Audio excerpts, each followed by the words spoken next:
Добрый день. Прошу вас. Проанализируем итоги работы. Let us review the results of the Prosecutor's Office's work in 2025 and identify further tasks aimed at strengthening the rule of law and public order, which will contribute to the sustainable and confident development of our country. Last year, prosecutors at all levels carried out extensive and effective work.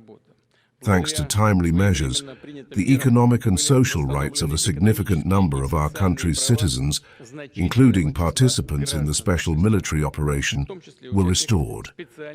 Much has also been done by the Prosecutor's Office to enhance the effectiveness of the fight against crime and corruption, and to improve mechanisms for direct communication with citizens during personal consultations. Overall, in 2025, more than 7 million people, 7.7 million to be precise, appealed to the Prosecutor's Office.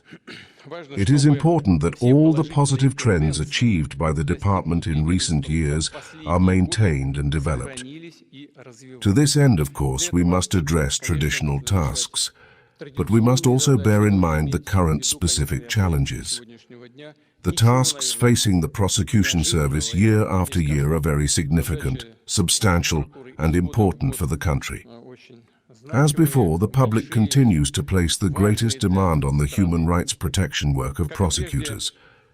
This means that the means of prosecutorial oversight must be used to achieve a higher quality and more consistent resolution of people's vital problems, and the unconditional realization of their constitutional rights and freedoms.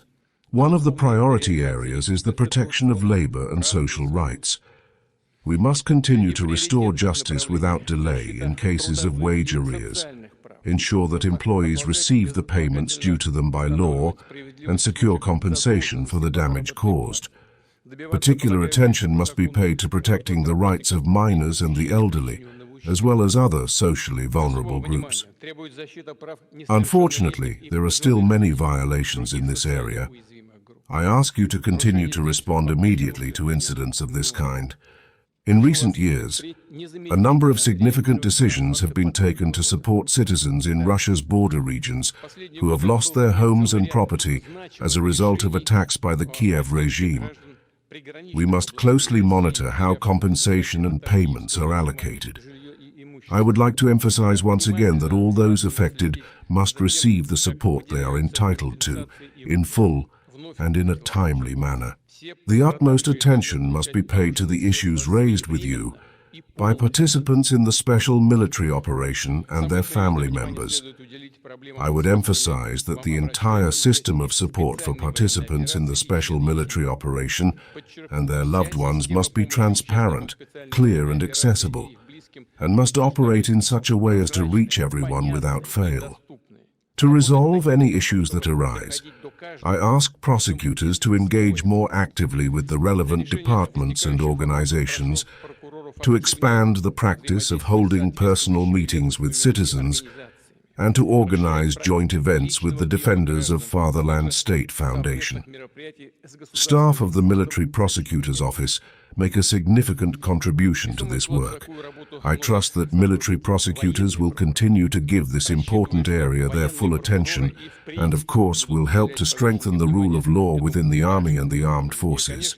I wish to emphasize that no one's official position, status, or past merits can excuse breaking the law, causing harm to the state, or infringing the rights and legitimate interests of other citizens, including those we protect as an army, or even more seriously, violating the rights of fellow servicemen.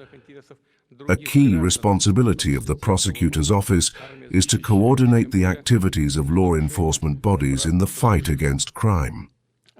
Efforts to prevent unlawful acts must be stepped up, particularly among children and teenagers. The fight against extremism and terrorism must remain a constant focus of your attention. I have already noted that the number of terrorist offenses rose significantly last year. Within the scope of the authority granted to you, you must help to enhance the security of industrial facilities, transport infrastructure, and places where large numbers of people gather. We must counter extremism with equal determination and vigor, and respond firmly to attempts to destabilize the socio-political situation, including through the use of information technology. Greater demands are now being placed on the protection of the rights of entrepreneurs and all participants in economic activity. Last year, the supervisory authorities fully switched to risk-based approaches, and in cases where there were no risks, they limited themselves to preventive measures, thereby significantly reducing the number of inspections, which often hampered the work of enterprises. We now need to conduct a detailed and comprehensive analysis of the results of this approach and continue to remove excessive administrative barriers that hinder business. This is of the utmost importance for Russia's economic sovereignty and for the stable operation of industry, particularly small and medium-sized manufacturing enterprises. I ask that you continue to act in this area in a considered and measured manner, carrying out an optimal number of inspections whilst ensuring reliable protection of consumer rights.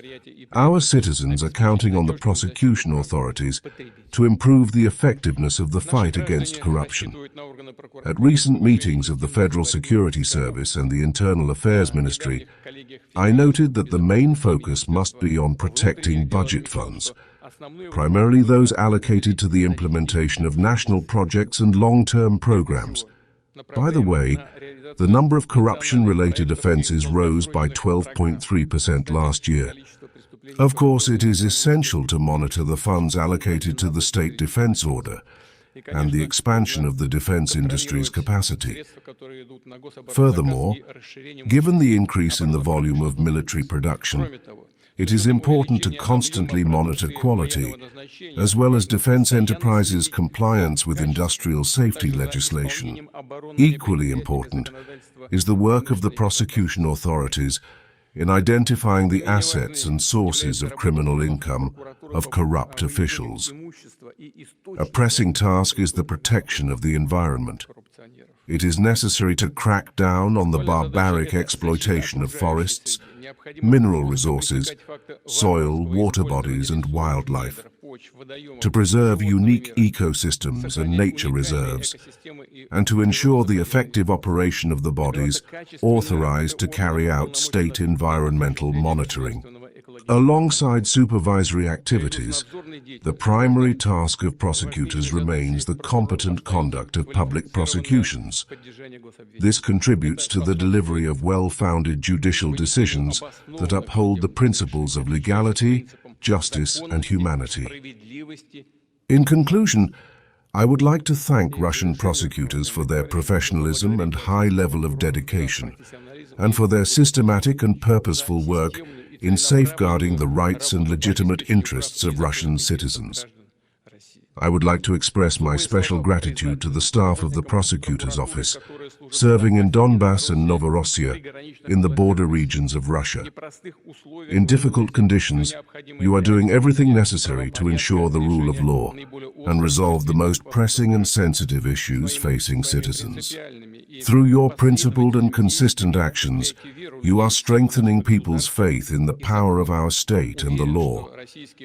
I am confident that Russian prosecutors will continue to fulfill all the duties entrusted to you in a professional and responsible manner, faithfully serving the law, our state, and the people of Russia. Thank you for your attention. All the best.